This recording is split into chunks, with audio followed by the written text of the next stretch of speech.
Hope you're doing well. It is Sunday, February 13th. Purdue has just not lost to Maryland. Final score 62-61.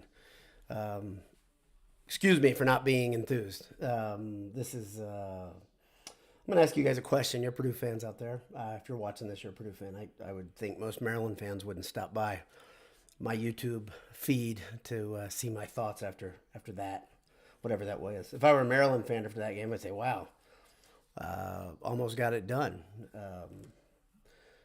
Maryland is not good. They're an 11-win team. Purdue is a 22-win team. Purdue is coming on the heels of a horrible half of basketball versus Michigan in Ann Arbor.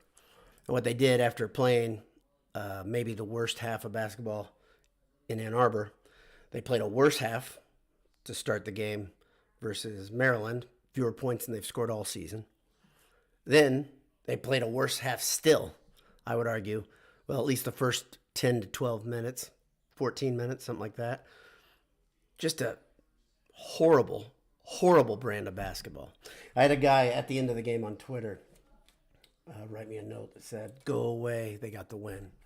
And here I'm going to say something to you. If you're out there listening, if you're that guy, okay? Don't ever come on this feed again. Don't follow me on Twitter and don't associate with me in person because you don't get basketball.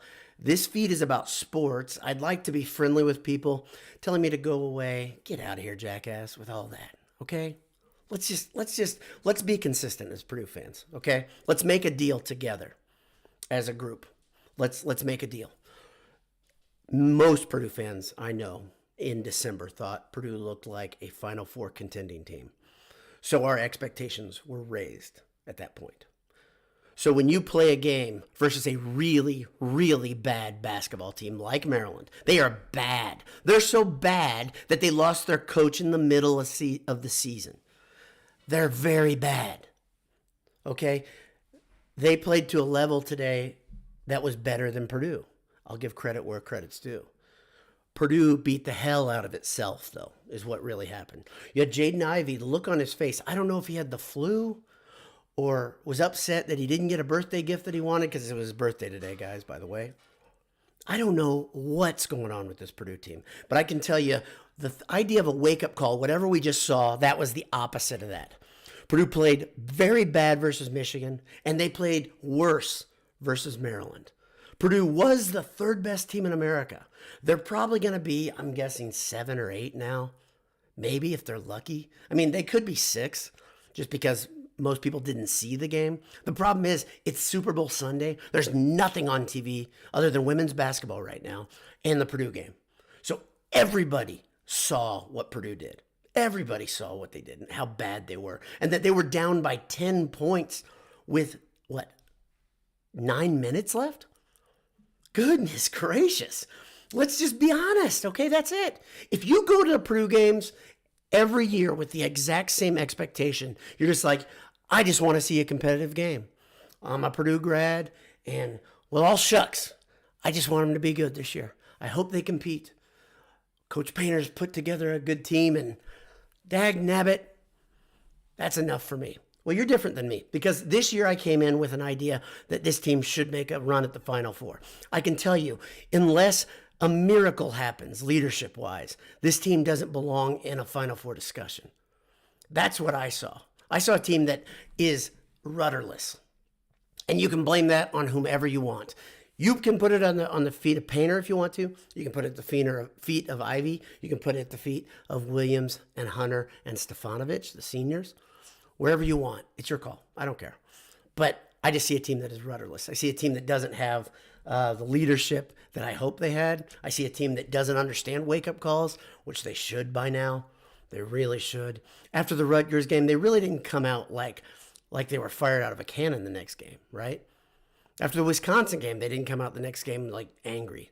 After the IU game, they didn't come out angry. And sure as hell, after the Michigan game, they came out like they were in the middle of a winter's nap. So there's an issue here. That's what I'm saying. You know what the issue is? The issue is quite simple. It's the same issue they've had over and over.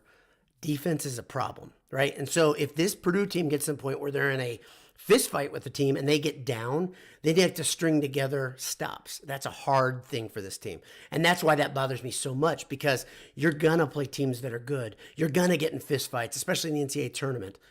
And chances are they're going to lose to a team that's not great, but just really, really motivated and really sound defensively. A team like Villanova right now, Villanova's healthier than they were when Purdue played them. But a team like Villanova in March or April, who's motivated, will put a hurting on Purdue, on this Purdue team as they stand right now.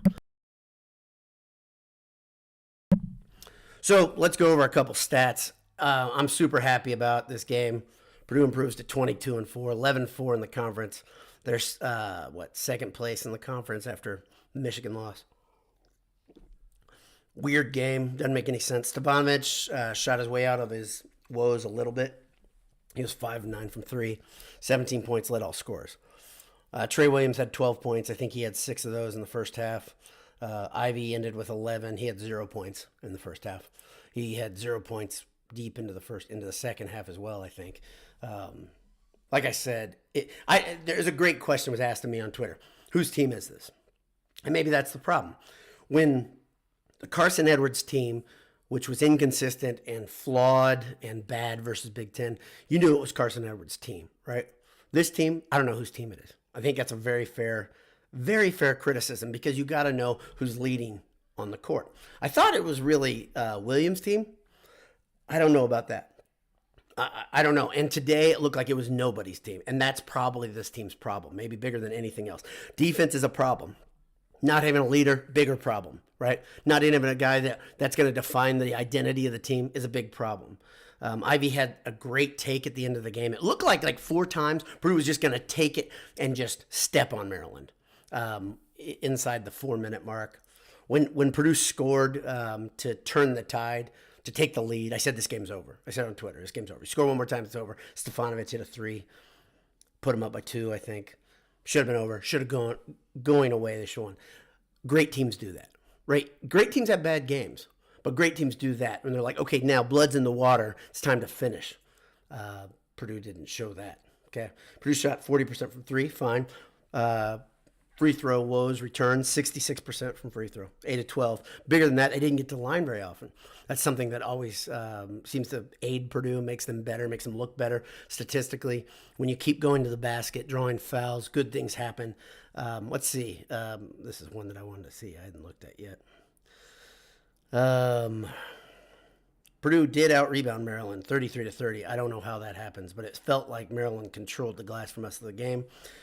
Purdue had more assists than Maryland, which is good. And Purdue ends the game not losing to Maryland 62-61. So seriously, I'm not kidding. If you have a problem with me being critical of a Purdue team playing really bad basketball, that's fine. You can make comments below. I don't care. That's okay. You're right to it. But just don't expect. I'm not going to sugarcoat this crap. That's garbage, what we just saw. So I want Purdue to win. That's a bad Maryland team. You have to look at it in context of what we've just seen. They came out of that Michigan game unmotivated, just mediocre as hell. And I can't use the word malaise. They just a complete blah performance. So I don't know. If you guys know who the leader of the team is, put in the comments. I think it's clear Ivy's the best player on the team. That's not what I'm saying. Who's the leader? I think it's a little early. Ivy doesn't look like the guy that is that type of leader, who's a vocal guy who can get the team together, tell them, hey, this is serious. We're down to Maryland by 10, 12 points in the second half. But Painter handles it almost like a pro coach, right? Where he just wants them to play through it and grow up. That's cool. It's a great idea. And it would be great for pros. Sadly, this team mentally is not filled with pros. They may be filled with pros that are guys that are talented enough to play in the next level and get paid to play basketball. But as a unit, mercy, they need lots of help and lots of timeouts and lots of ass kickings. I don't know how else to say it. Go to the comments here. Appreciate our sponsors, Gridiron Metalworks, Martin Vintage, and AJ's. Thanks to them. Thanks for listening to my voice today, to you guys. Zachary Young says, I was in the arena. What happened in the end of the game looked like Dummy Bo It's a good question. Told Hunter that you could move and then turn it over. So what happened was there was a clock malfunction. Okay, so Purdue ran a play on the baseline. After a basket, you're allowed to pass the ball out of bounds. Purdue ran a play just to get the ball to Ivy, so he would have the ball for a free throw. They run that play. There's a clock malfunction. It looks like that's what it looked like to me because they got 7.8 seconds, and they start with like 10 seconds. So they get the ball in. The refs go look at it and say there's a clock malfunction. Borowski keeps making this pointing effort, almost like looks like count it, which means that play counted, is what I think he was saying. So he went over to Hunter, I think, and said that inbounds play counted. So now you cannot count that as a dead ball after the basket, under the basket. So you can't pass it now. The problem is, I think, and I'm sure some of you guys are officials or ex-officials. It's the official's job to tell the bench at that point of the situation. And I think he was supposed to go to Painter and did it. Instead, he went to Hunter and did it. I don't know if Hunter didn't understand the question. The play was already drawn up, and that's what happened. And then Purdue turns the ball over because they run the same play. Maryland gets it right under the basket with 7.8 seconds left, if you didn't watch the end. And then Purdue just gets scrappy. They didn't call the foul that probably Gillis legitimately committed. Purdue holds on, 62-61. Nathan Hartman says, this would have been an atrocious loss. You drop a seed or two from this alone. This is an atrocious win, right, Nathan? I don't know. I think you can say that. This is a bad win. We've said this before. We've talked about ugly wins. It's one of the ugliest wins I've ever seen. You're at home. The paint crew and Mackey Arena seem to be lathered up. Zachary Young could probably tell me. They seem to be lathered up. They seem to be like trying to will the team to get there. But you just had these dead faces. Like it looked to me like Williams, Hunter, and Ivy specifically just were not there. Like I don't get it. I don't understand what's happening. I think this team will wake up. I really do. I think they will. But the problem is, I think we've seen the thing that will knock this team out of the NCAA tournament now. Not necessarily the defense, which is a problem, but the attitude, the fact that they don't believe that this is an urgent situation. It's urgent. Right now is urgent because right now you're playing for seeding, right? I mean, I don't care about the Big Ten title. I don't think the team does either, apparently. But there's no urgency there. Let's see. Sam Bonnet says, how much do you think the team's bad performance in the last two games is from fatigue? Sam, I don't know if you got to see my last quick cast or post-game wrap, whatever. You can check it out. I think fatigue is a huge deal right now, but I do think at some point you've got to kind of sack up. And this one should have been one where they just like adrenaline and ability should have pulled them across the finish line. They are a much better team than Maryland, and Maryland was down their best player. That's the other thing. They're down their best offensive player. Fats Russell looked great. He looked like he was another gear compared to everybody on the court. Purdue had nobody that stayed in front of him, whether it was Hunter or Ivy. Fats Russell, to me, was the best player on the court. Obviously, Stefanovic, great to see him shooting the three effectively. I still think he has a lot of good shooting left in him just because we have a pretty... we have a large sample size with him. We know what type of shooter he is. He's been off his game. He hasn't been shooting at the level that he's capable of, and I think he's going to keep shooting well just to get his average back up because water finds his level. Nicholas Linifste says, I didn't like the foul at the end of the game just because our free throw shooting has not been consistent. Okay, so somebody, Nick, thinks that Purdue shouldn't have fouled with a 3-point lead, and I think that's what he's saying. I think that's what he's saying.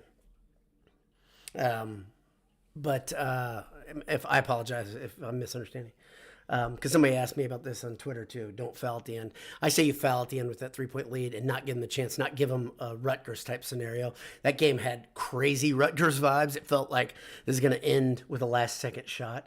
So yeah, that's. I'm sorry if I don't understand. I'm really bad at doing two things at once. Full disclosure. Josh Deach says, if Purdue can't get to the promised land with this talent, they never will. At one point, I thought they would, not so much anymore. So, Josh, I agree with you that this talent looks like it should be a Final Four team. Let me give you a caveat, though. This tends to happen in sports sometimes, right? Where a team gets over the hump and it looks like they should have done it before. I can think of a couple different examples of stuff like this happening. I still think Matt Painter's going to get to the Final Four as a Purdue coach. And it's not because you guys probably can tell I'm not a Matt Painter fanboy by any means. Absolutely not. But I do think he's going to do it just because I think he's a good enough coach. And he has put together great teams. His recruiting, he has figured it out. He's got guys that are Purdue guys with that identity coming in year after year. Purdue is really just reloading at this point. They're going to lose 3 to 5 guys depending on the situation at the end of this season. Okay. And they are going to have so much talent next year. Like this team next year is going to be scary good. Trey Kaufman-Renn is going to be really good right out of the box. I really believe that. The kid from Westfield is an absolute, he just chews on glass for a hobby. I think he's got a great chip on his shoulder. He's a good athlete, comparable to Chris Kramer at the point, or maybe right in between Kramer and Lewis Jackson. He's very, very fast. He can get up and down quickly, and he can jump. He's Smith, I think is his name.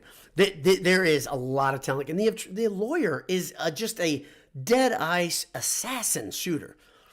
Plus, you've got the 7-footer coming in, and if you've seen his practice video, gosh, he's a beast. So if Edey stays for another year, which it looks like he could because his draft stock has slipped, but if Edey stays, you have that 7-foot stagger again, and then you have just a very talented front right there. I think Painter's going to get to the Final Four, and now I don't think it's this year. And I can release this to you guys. You've heard me hint at it. My expectations are so adjusted here with this team. I don't know how else to say it. I wish it wasn't the case, but to me, I don't see it with this team.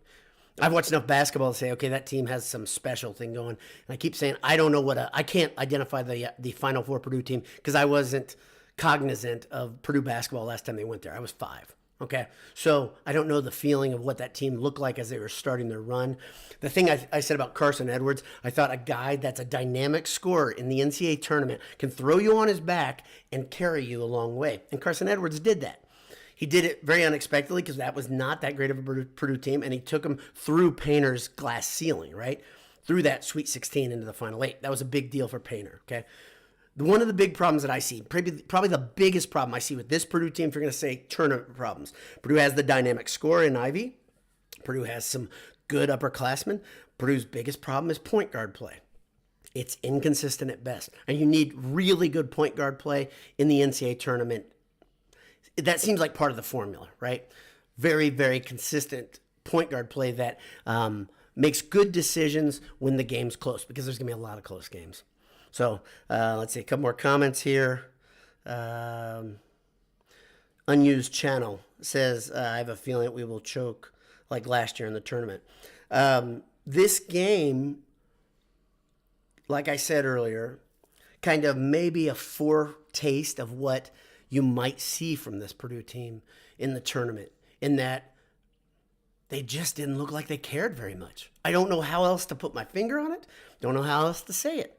Just didn't look like they cared very much. I think they cared. I really do. I'm not saying these guys don't care about basketball. I'm saying that everybody on the court during the NCAA tournament cares a freaking hell of a lot, right? Every team does, right? There's some teams that are really talented, think they can kind of float their way through, and it feels a bit like this Purdue team believes that about itself. It believes that, yeah, we're different. We're different. We're so different, we don't have to do shit, and we're going to go roll the ball out and win tonight. And it looked like that's what they thought versus Maryland. If you disagree, comment below. Say something to me at Twitter. And you're probably going to be wrong if you think that this team looked like they cared. I mean, my gosh. And if winning is just enough for you on this time, you clearly weren't a person that was like me in December who thought, okay, this offense is good enough that this is a special team that gets to the Final Four. So you're different than me. That's okay. We can have different perspectives, okay? You just watch Purdue basketball differently. This year, I watched with high expectations, and my expectations have now been adjusted down. I say this all the time about IU fans who talk about banners, right? IU fans talk about banners. And then a second later, they're celebrating when they upset a ranked team. Which one is it? Are you a team that loves just winning and beating a team during the regular season? Or are you a team that has your freaking eyes set on championships all the time? We know the truth as Purdue fans about what IU has become. They may not realize it, that generationally the fans have changed. And the fan base has changed. Many of IU fans are New Yorkers. They're just people that are kind of, they've been welcomed into this. They don't know the past. They heard about it and they see the dusty banners. Same thing with Purdue. You got to be consistent here. To me, I will request all of us be consistent together, right? What are your expectations? What are your expectations? If you expected a Final Four and you just saw what we just saw and you're like, great, they won, you're silly. You're silly. That isn't like losing to Michigan on the road, by the way. Playing Maryland like that at home is pretty egregious. So that's a bad Maryland team. I keep saying that. So congrats to Maryland for fighting. So Nicholas LaFince says, boil it out, Rams or Bengals?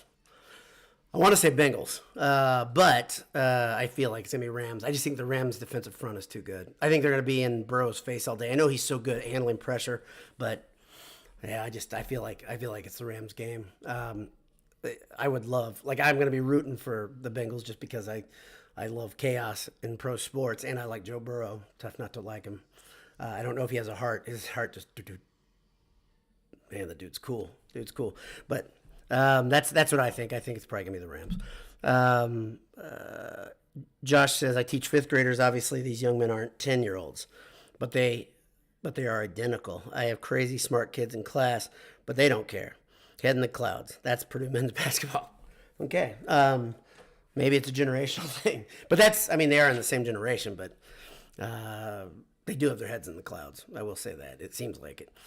So, yeah, that's, I think it's about all I have for you today. It's funny, I was going to record something yesterday just talking about, I don't know what to think about this team. I have a friend, he got really good seats. He was at Mackey. We were at church together talking. And I said, I think Purdue's going to win going away by 20-something points, and I think Sasha's going to have at least 20. So I was close on part of my prediction. But I really thought they would win going away just because of the nature of the timing of the game. It's like the old Gene Katie adage, right? It's not who you play, it's when you play them. And Maryland was unfortunate, I thought, to play Purdue in the wake of that Michigan game. Instead, Purdue just continued the exact same thing we saw in the Michigan game. Incredible. It's incredible.